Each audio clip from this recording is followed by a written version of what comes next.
Bharani Senthil serial April 24 எபிசோடுக்கான review தாங்க இந்த வீடியோவில் நம்ம இன்றைக்கி பார்க்க போகிறோம். எபிசோடை ஸ்டார்ட் பண்ணுறதுக்கு முன்னாடி இந்த வீடியோவை மறக்காமல் லைக் பண்ணிக்கோங்க. எபிசோட் எப்படி ஸ்டார்ட் ஆகுதுன்னா, நம்ம ரத்னா உட்காந்து அழுதுகிட்டு இருக்காங்க. இனிமேல் என்னால் அந்த பள்ளிக்கூடத்துக்கு போக முடியாதுல்ல அப்படின்னு. அப்போ ரத்னாவோட தங்கச்சி வந்து சொல்கிறாங்க, அக்கா நீ இன்னொரு பள்ளிக்கூடத்துக்கு போகலாம், கவலைப்படாத அப்படின்னு. அதுக்கு ரத்னா சொல்கிறாங்க, நான் இன்னொரு பள்ளிக்கூடத்துக்கு கண்டிப்பாக என்னால் போக முடியாது. என்னைய ஒன்றும் அவங்க வீட்டில் இருக்க சொல்லலை, என்னைய டிஸ்மிஸ் பண்ணியிருக்காங்க. இதை காரணம் காட்டிய அடுத்த பள்ளிக்கூடத்தில் என்னைய வந்து டீச்சராக ஏற்றிக்கவே மாட்டாங்க. என்னுடைய லைஃபே போச்சு அப்படின்னு சொல்லி ரொம்ப ஃபீல் பண்ணுறாங்க பரணி.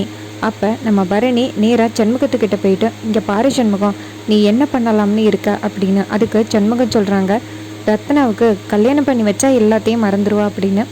இதை கேட்டுட்டு பரணி சொல்கிறாங்க, கொஞ்சம் கூட உனக்கு அறிவில்லையா?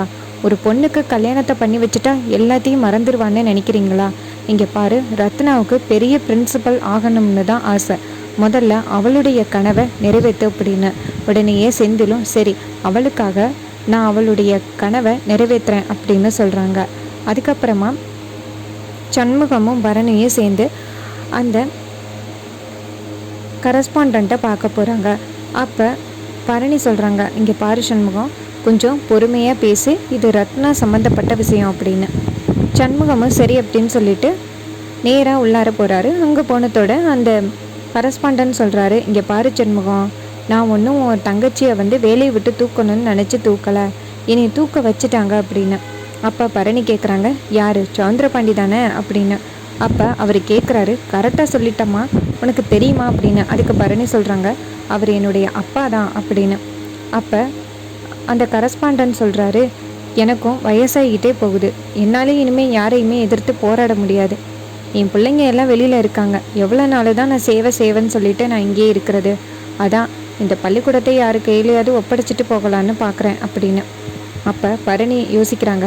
அப்போ கரஸ்பாண்டன் சொல்கிறாரு, அந்த பள்ளிக்கூடத்தை நீங்களே எடுத்துக்கிட்டாலும் சரி, அந்த தரையோட காசை மட்டும் கொடுத்தா போதும் அப்படின்னு. இதை கேட்டுட்டு பரணி சொல்கிறாங்க, சரி நாங்கள் யோசித்து சொல்கிறோம் அப்படின்னு சொல்லிட்டு சண்முகத்தை வெளியில் கூட்டிகிட்டு வராங்க.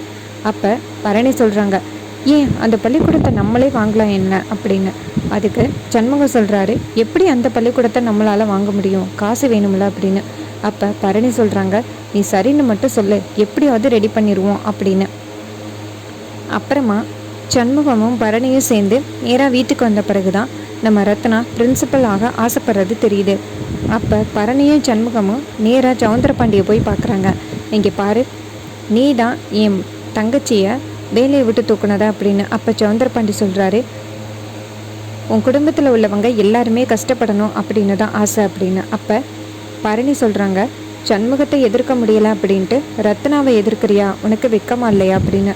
அப்போ சண்முகம் சொல்கிறாரு, உங்கள் அப்பனுக்கு வேறு வேலையே இல்லை, ஏற்கனவே என் கூட மோதி சாதாரணமாக ஓட்ட வண்டியில் சுற்றிக்கிட்டு இருந்தேன், இப்போ என்னை பிரசிடெண்ட்டாக சுற்ற வச்சுருக்காரு.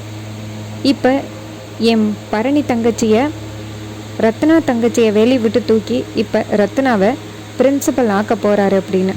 அப்போ சௌந்தரபாண்டி சிரிக்கிறாரு, உன் தங்கச்சி எப்படி பிரின்சிபல் ஆக முடியும் அப்படின்னு. அதுக்கு சண்முகம் சொல்கிறாரு, இதை நான் ஒரு சவாலாகவே எடுத்துக்கிறேன், என் தங்கச்சி ரத்னாவை பிரின்சிபல் ஆக்கிட்டு உன் எதற்க பேச வைக்கிறேன் அப்படின்னு சொல்லி சண்முகம் சவால் விட்டுட்டு அந்த இடத்துலேருந்து போகிறாரு.